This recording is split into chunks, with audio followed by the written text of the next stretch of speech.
Olá! No vídeo de hoje a gente conversa sobre mais uma novela de Lev Tolstói, A Sonata a Kreutzer. Este livro aqui foi publicado quando Tolstói tinha 62 anos, ou seja, pertence à segunda fase da obra do Tolstói, que tem aquele viés mais moralista. E a ideia para a publicação deste livro aqui surgiu a partir de dois acontecimentos. O primeiro é que, certo dia, um amigo do Tolstói, que era um ator, o visita na sua propriedade rural, Yasnaya Poliana, e relata que em um trem que ele havia tomado, ele ouviu a história de infelicidade de um homem que havia sido traído pela sua própria esposa. E aí, somado a isso, certo dia há uma reunião social na casa do Tolstói, onde, aliás, está presente esse ator que fez o relato do homem que foi traído pela esposa. E nessa reunião, um dos filhos do Tolstói e um violinista interpretam a Sonata a Kreutzer de Beethoven. E aí, além desse ator, está também um outro artista, um pintor.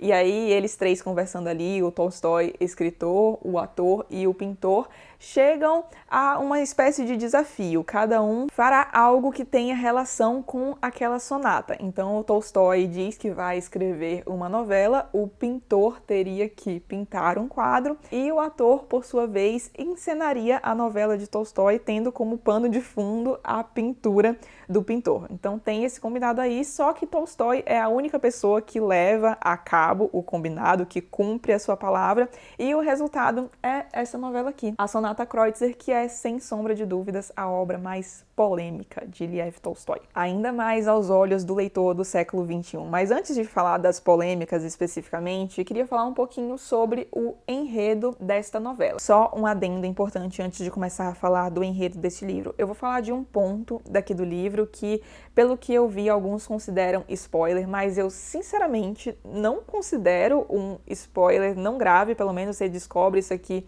nas primeiras páginas do livro, e este livro aqui é daqueles que o acontecimento em si não importa. O que importa é todo o desenvolvimento que o personagem faz até chegar na motivação para ele ter cometido um determinado ato nessa obra. Mas caso você ache que vai se incomodar com isso, recomendo que pare o vídeo por aqui. Caso não, recomendo que você continue, porque realmente não é algo que afeta de maneira alguma a sua experiência com relação a este livro aqui. Dito isso, o que a gente tem neste livro aqui? Essa novela se passa basicamente dentro de um trem. Então a gente tem um grupo de viajantes dentro de um trem, estão num vagão ali específico, e aí tem algumas pessoas conversando.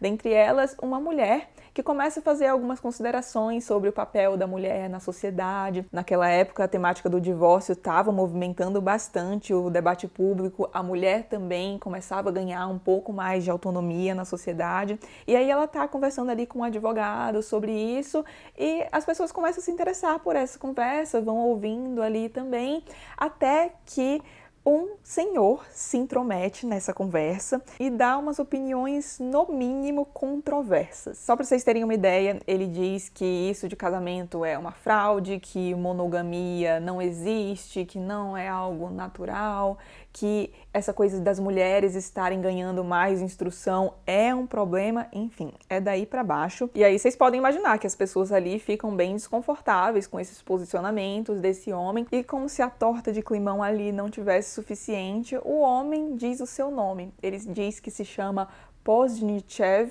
Eu espero que essa seja a pronúncia, mas em todo caso eu deixarei o nome do homem escrito aqui na tela.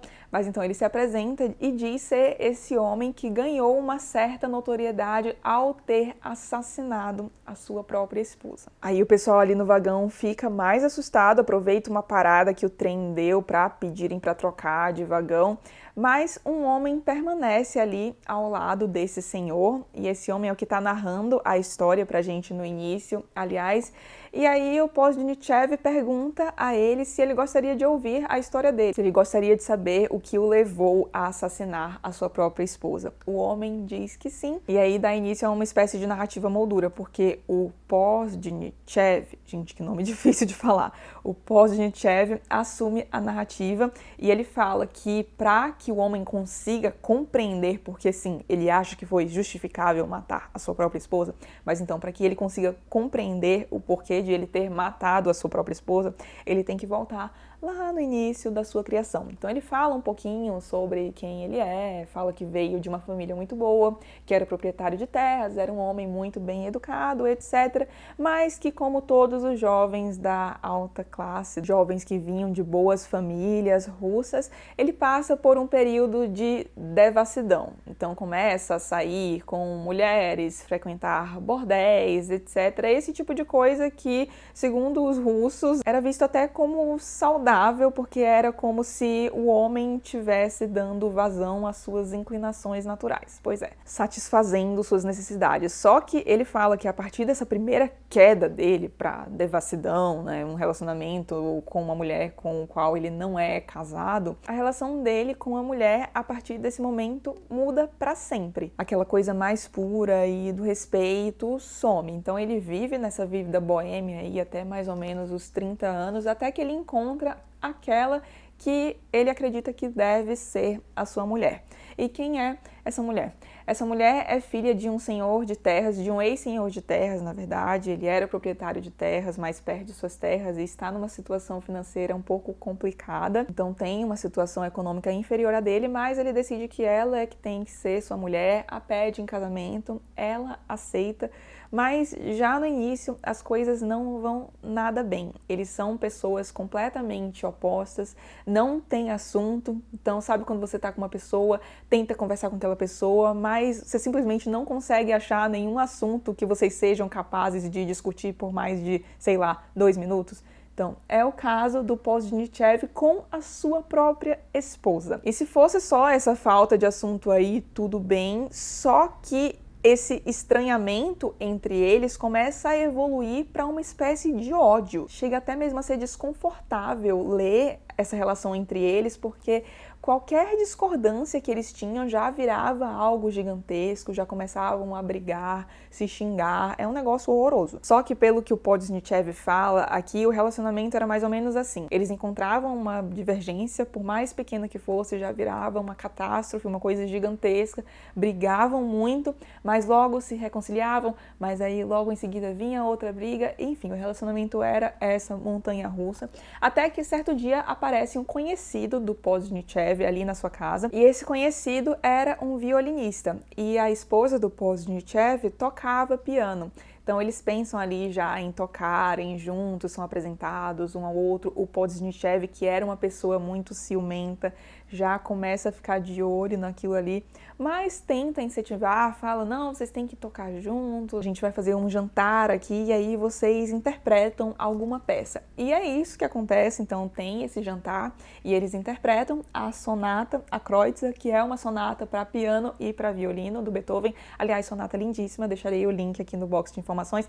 Daqui a pouco a gente conversa um pouco mais sobre ela, mas por mais que tudo tenha ido muito bem naquele jantar, o Poznichev começa a desconfiar de que há algo a mais ali entre o violinista e entre a sua esposa. E como as coisas vão se desenrolar a partir daí até culminar no assassinato, vocês terão que ler para descobrir. Bom, eu nem precisaria dizer isto, visto que este livro aqui foi escrito por Lev Tolstói, então acho que configura até uma espécie de pleonasmo, mas este livro aqui é maravilhosamente bem escrito. Tanto que a gente tem esse personagem horroroso dizendo coisas horrorosas, personagem intragável, mas mesmo assim você não consegue parar de ler o livro, mesmo tendo partes muito difíceis de engolir. E no início do vídeo eu disse que esta aqui é a obra mais polêmica do Tolstói e o que eu vejo algumas pessoas falando em relação a este livro aqui.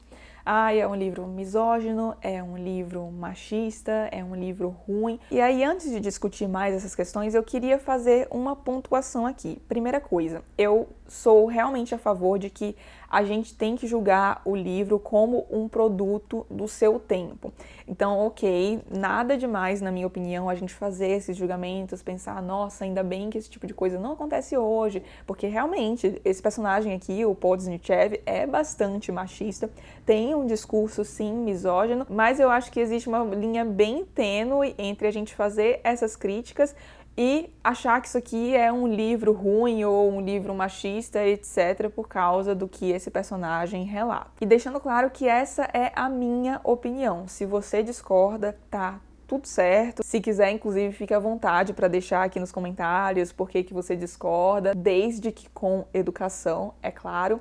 Então, dito isso, nessa obra aqui o Tolstói aborda temas como o casamento, o desgaste dos relacionamentos, a monogamia, o ciúme, a idealização do casamento. E antes de começar a discutir um pouquinho as problemáticas que o Tolstói levanta aqui, eu queria ler para vocês um trechinho da apresentação que o Rubens Figueiredo faz para sua tradução dessa novela. Eu li, alternando, como eu venho fazendo nesse projeto de novelas do Tolstói, as duas edições que eu tenho, esta aqui, que é a da editora 34, com tradução do Boris Schneiderman, e esta aqui, que são as novelas completas de Tolstói, que sai pela Todavia, e dentre elas a gente tem Sonata a Kreutzer. Então vou ler aqui um trechinho da apresentação que o Rubens Figueiredo faz. Eu acho que já ajuda a gente a ir ler essa obra com o olhar mais certo. Na página 220, o Rubens diz o seguinte: existem pelo menos 9 versões manuscritas completas da novela, com toda sorte de variações e experimentos, o que por si só dá testemunho do empenho e das dificuldades que o autor enfrentou para dar expressão ao conjunto de problemas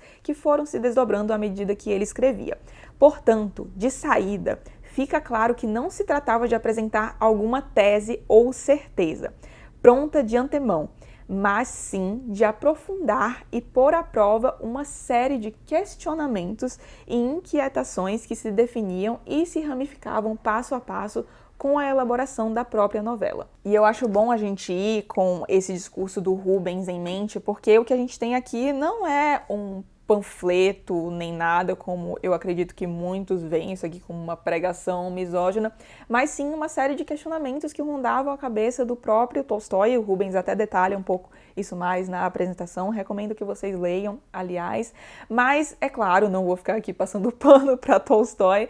A gente tem umas opiniões do Tolstói embutidas aqui. Quem já leu um pouco da biografia dele sabe que, por exemplo, uma posição adotada aqui pelo Podznichev é de ser contra o controle da natalidade, ou seja, contra o uso de contraceptivos. E essa era uma ideia que o Tolstói manifestava no fim de sua vida. Para ele, o sexo tinha que ter o objetivo único de gerar uma vida. Qualquer coisa fora isso já seria depravação, mas é importante mencionar também que o próprio Tolstói não seguia essa coisa aí da abstinência a risco. E é fato que é muito difícil a gente ler esse tipo de coisa nos dias de hoje. O Boris Schneiderman, na sua tradução aqui, até fala que o leitor do século XXI tem sérios problemas para ler esta novela, e eu concordo.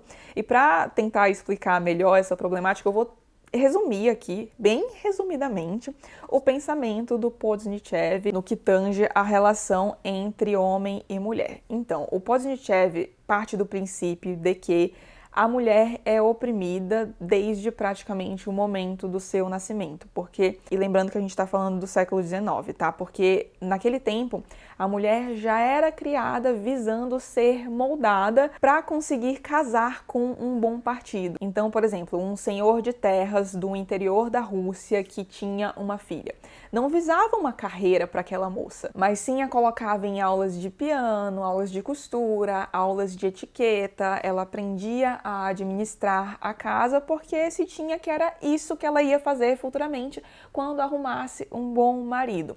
E aí, de certa forma, você tinha também a exposição dessas jovens para esses partidos, e isso é algo até que o Podznichev critica aqui, porque o que acontece? Quando essas meninas chegam ali por volta dos 16, 18 anos, elas eram levadas para os grandes bailes de Moscou, e isso era até conhecido como a apresentação dessas mulheres à sociedade, que tinha o objetivo de justamente conseguir um bom partido para aquela moça. Então o Podznichev dá a entender que só o fato de que a mulher já é vista como um objeto sexual desde muito cedo já é um problema, porque o que você tem ali é o homem profanando o sexo feminino ao enxergá-lo unicamente como um objeto de desejo. E aí, sobre isso, eu queria ler um trecho da novela aqui. Aqui na página 249, o Podznichev tá falando da podridão, da devassidão dos homens que se relacionavam com várias mulheres, etc., e depois iam se casar. Ele diz o seguinte: todos os romances descrevem em detalhes os sentimentos dos heróis, e também os lagos e os arbustos perto dos quais eles caminham. Mas, quando os romances descrevem o grande amor do herói por alguma jovem, nada contam sobre o que houve com ele no passado, quais eram os seus interesses antes, nem uma palavra sobre suas visitas às tais casas, sobre as arrumadeiras e as cozinheiras casadas com outros. E também, se tais romances indecentes existissem, ninguém os coloca nas mãos de quem mais precisa saber disso, as moças. Primeiro, fingem para as moças que a depravação que enche metade da vida de nossas cidades e até dos vilarejos simplesmente não existe. Depois, se habituam de tal modo com esse fingimento que, no fim, passam eles mesmos a acreditar com sinceridade que todos somos pessoas moralmente corretas e que vivemos num mundo moralmente correto. Já as moças, pobrezinhas, acreditam nisso com total seriedade. Então a gente tem aqui basicamente a mulher sendo enganada, porque quando ela vai para o casamento ela sofre uma espécie de desilusão. Aliás, é isso que acontece com a esposa do Podnichev, porque já na condição de noivo, o Podnichev dá a ela o seu diário. Aliás, isso é algo que o Tolstói também faz com a sua esposa, a Sônia, e ela fica horrorizada. A partir dali ela sabe que se meteu numa cilada, e justamente porque essa devassidão era escondida das moças. Só que frente a isso, elas reagem. Na página 257 ele diz aqui: exatamente como fazem os judeus, a maneira como eles, com seu poder monetário, se vingam da sua opressão, assim também fazem as mulheres. Abre aspas. Ah, vocês querem que nós sejamos só objetos da sensualidade? Muito bem. Nós, objetos da sensualidade, vamos escravizar vocês, fecha aspas, dizem as mulheres. A ausência de direitos da mulher não reside no fato de ela não poder votar ou ser juiz, mas sim no fato de ela não ser igual ao homem no contato sexual, não ter o direito de usar o homem e dispensá-lo conforme o seu desejo, não ter o direito de escolher o homem conforme o seu desejo, em vez de ser a escolhida. Hoje, a mulher está privada de um direito que o homem tem, e aí, para compensar esse direito, ela age sobre a sensualidade do homem e, por meio da sensualidade, ela conquista o homem de tal modo que ele só formalmente escolhe, pois quem escolhe de fato é ela. Ele basicamente diz que para se vingar de tudo isso, a mulher age sobre a sensualidade dela e que o homem não tem opção senão cair nas redes dessa sensualidade feminina. Bom, várias coisas me incomodam no discurso desse homem, mas uma que me incomoda especialmente quando ele está construindo essa argumentação dele é que ele foca muito no papel da mulher como manipuladora, como vingativa, que sabe que pode atacar o homem através da sua sensualidade, só que aí é como se o homem fosse uma vítima e não tivesse opção que não ceder aos encantos da mulher. Então isso é algo que me incomoda. Eu lembro que quando eu fiz a primeira leitura, foi uma releitura, não sei se eu mencionei isso, eu já havia lido essa novela há uns 5 anos, se eu não me engano, e eu lembro que eu fiquei bastante incomodada, mas uma coisa que eu acho que me passou despercebida na primeira leitura e que eu prestei bastante atenção agora, tentando fazer essa leitura menos apaixonada, é que em muitos lugares, e muitos homens, inclusive, enxergam a mulher apenas como objeto sexual. Muitos, inclusive, se disfarçando aí de feministas, né? E isso é uma crítica que o Tolstói já traz aí e que tinha me passado despercebida na primeira leitura. Difícil falar sobre esse livro, hein? Mas tentei trazer alguns dos questionamentos que eu me fiz durante essa leitura. E aí, para finalizar, queria falar 2 coisas. Primeiro, alguém também lembrou de Dom Casmurro ao ler este livro aqui? Porque aqui a gente tem uma situação bastante parecida com o Dom Casmurro, que é um homem louco de ciúmes que tenta nos convencer de que foi traído, mas em nenhum momento essa traição fica provada. Na minha opinião, tem um momento ali que ela dá a entender que realmente alguma coisa aconteceu, mas não fica explícito. Então me fez lembrar bastante de Dom Casmurro isso aqui. E a segunda coisa que eu queria falar é sobre a sonata, que dá título a este livro, a Sonata a Kreutzer. Essa sonata é uma sonata que foi composta por Beethoven em homenagem a um violinista que se chamava Kreutzer e era bastante famoso à época. E a sonata aqui não aparece só naquela cena deles dois interpretando a sonata, mas sim ao longo da narrativa inteira. porque a gente vê que este livro aqui obedece em diversos momentos à estrutura da sonata. Então, no fim do livro, tal qual o terceiro movimento de uma sonata, que costuma ser um movimento mais acelerado, a gente tem uma narrativa muito acelerada aqui, que é o momento que eu acredito que o livro mais te prende, porque as coisas vão acontecendo muito rapidamente. E aí, por isso, eu recomendo que vocês leiam a novela e, em seguida, já ouçam a sonata. Mas assim, em seguida mesmo, colocou de lado o livro, já abre uma abinha no Spotify ou no YouTube e coloca a sonata, como eu disse, o link para a sonata tá aqui embaixo, e aí ouçam e vejam que, de certo modo, parece que o Tolstói imitou exatamente o ritmo da sonata e transpôs para sua obra aqui. Eu achei isso muitíssimo interessante. E foram essas minhas considerações acerca de Sonata a Kreutzer. Nossa, que livrinho difícil de fazer resenha, hein? Deixem as considerações de vocês nos comentários. Este livro é um livro que dá muito pano pra manga, então vamos conversar aqui.